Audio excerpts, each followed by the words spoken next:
Welcome to The Soft Life with me, Candy Washington, where we explore all things self-love, manifestations, and relationships with a cheeky dash of pop culture news. So be sure to subscribe, share, and join us on Patreon.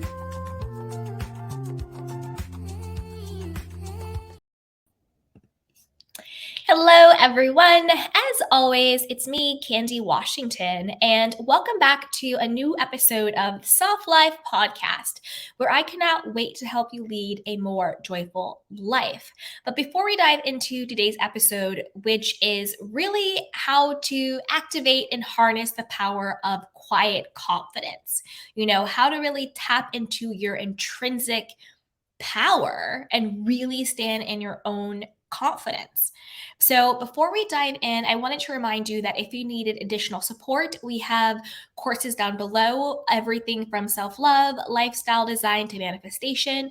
We have our free self love guide. Go ahead and grab that. We also have our supportive Patreon community and our merch. We have the Soft Life merch line. We have a ton of sweatshirts and hoodies and journals and tote bags and all of that stuff. So go ahead and check out our collection down below. So with that, let's dive right on in. So first, let's talk about, what is self-confidence? And for me, self-confidence is really knowing that you have your own back. That no matter what the outcome of something is, no matter what the actions of other people are, you can trust yourself to be there for yourself and that you can get through it. To me, that's what self-confidence is. And that's what gives you courage. The courage to try something new, the courage to step up in life. So the fear may be there that this might not work out, things might not go my way, because that's what courage is. Courage is feeling the fear and doing it anyway. Self-confidence says, I can do the fearful thing. I can have the courage to do it because I trust myself. I have confidence in myself that I will have my own back, whether this works out or not. So to me, that's really what confidence is. It's that unshakable trust in yourself that no matter what, I have my own back. So let's talk about a couple of ways to cultivate that inner feeling of confidence and trust, okay? Now, the first thing I want you to look at is, do you keep your own promises to yourself? I'm going to talk you through 5 ways, and this will be part 1 because I have 5 more ways to activate your quiet confidence, and that'll be on another episode. But let's start with the first 5. So, the number 1 way, or the first way, is to keep your own promises to yourself. That will start to cultivate a feeling that you can rely on you. Do you say, oh, I really want to start working out, but when the alarm clock goes off in the morning, you shut the alarm clock off and you go back to sleep instead of going for a jog or a run or to the gym or to Pilates or whatever it is? Do you not keep your own promises to yourself? A good thing to do with this is think about, if I said to you, I will give you $1 million, but I'm only going to give you this $1 million if you throw a party for one person. And that one person has to not only show up, but they have to show up on time. And if this one person shows up on time, I will give you $1 million. Who is the person that you're inviting to this party? Who is the person that will show up on time? That is the type of person you want to become for yourself. Be that person that you can rely on. We all had somebody's name pop into our head. Susie, Joe, Schmo, whoever. That one person that you can trust and rely on. You need to be that one person for yourself. Be that $1 million question that no matter what, you're going to show up for yourself, and you're going to show up for yourself on time. This also builds trust and connection to your own intuition, because you start to listen to your own inner voice. The more you trust yourself, the more you trust that inner voice that, is speaking to you. You stop looking for outside sources to determine what you should do, and you start listening to yourself when you learn how to trust yourself and have confidence in yourself and know that you can rely on yourself. So here's a quick action item. Commit to doing one thing every day for the next 21 days. And I don't want it to be this massive life transformation. I want it to be I'm going to walk 10 minutes a day.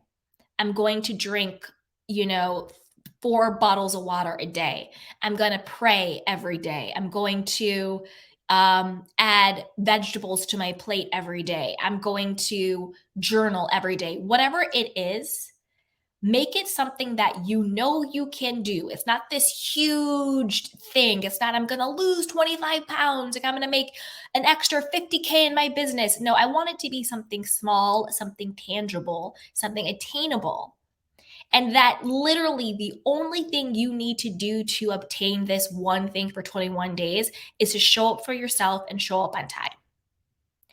That is one action thing that you can do. And I promise you, at the end of that 21 days, you will feel so much confident. You will have a new trust in yourself, and you will know that you can rely on yourself. It might sound simple, but think about in your life, where are you not showing up for yourself? Where are you not, keeping your own promises to yourself? So let's move on to number 2. So number 2 is get to know yourself.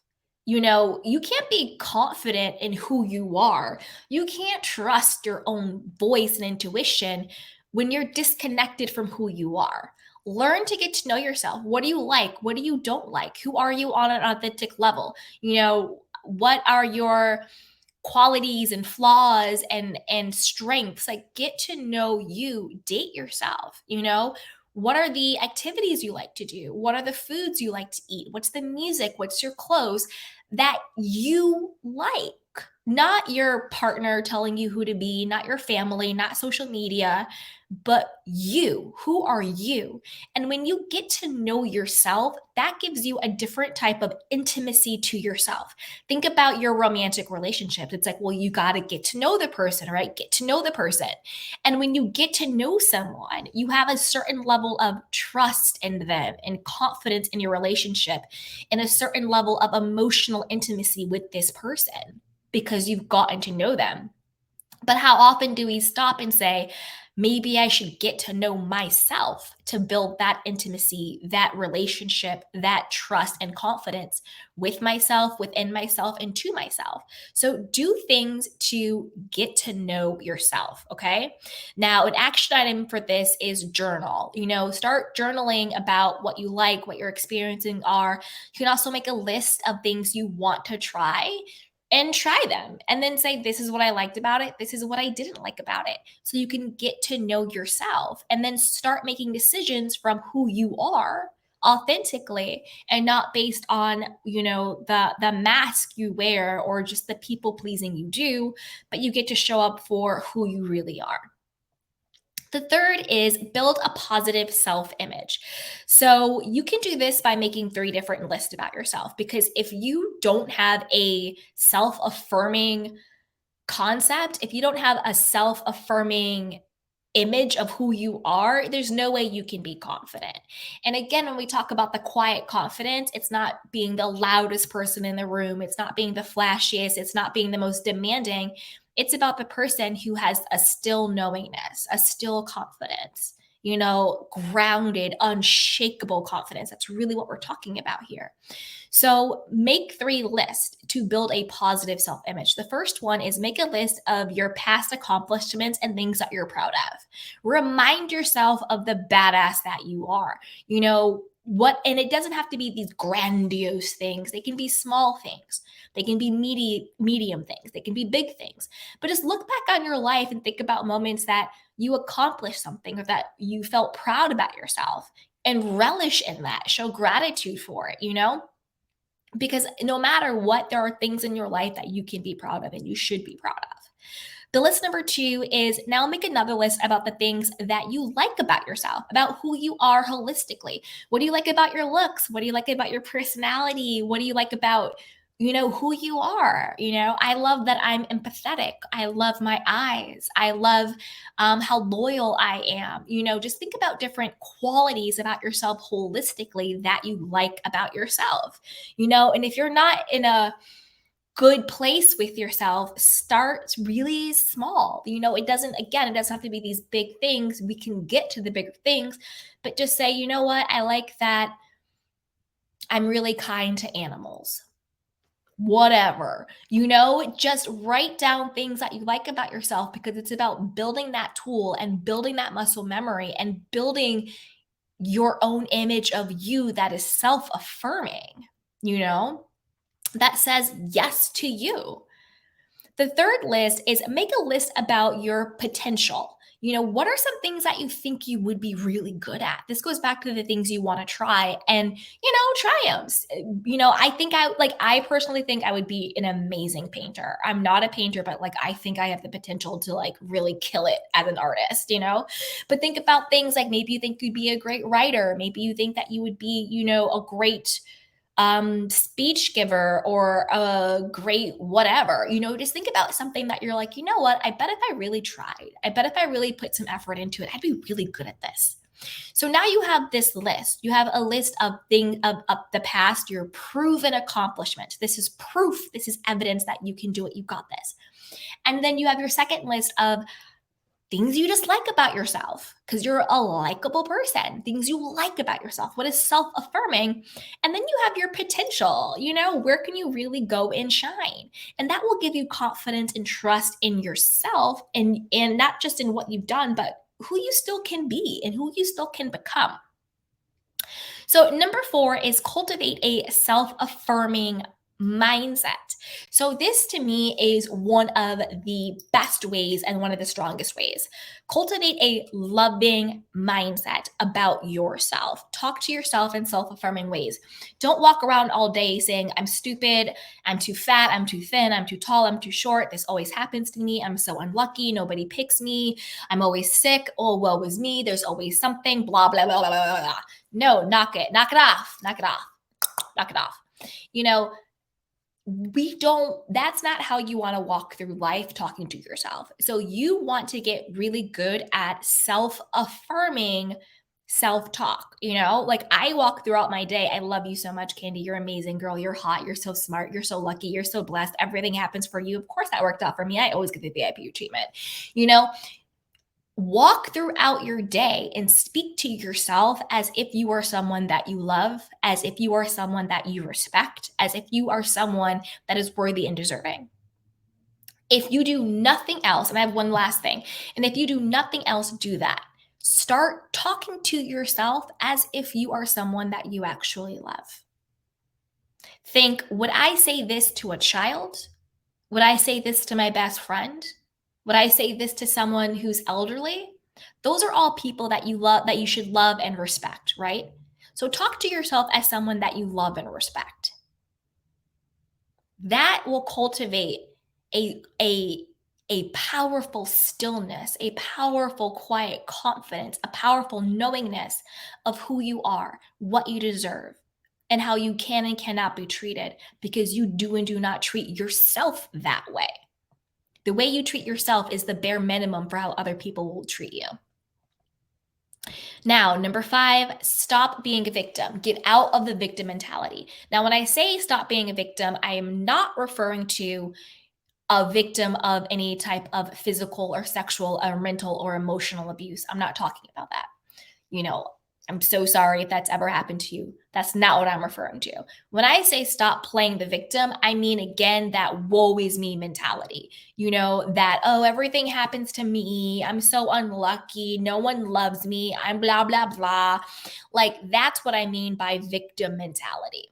Don't have a victim mentality. Stop thinking that life is just happening to you. Take your power back. Whatever circumstances you have in your life, you played a role in it. So think about the role that you played, not in a way to shame or embarrass or judge or criticize yourself, but a way to empower yourself.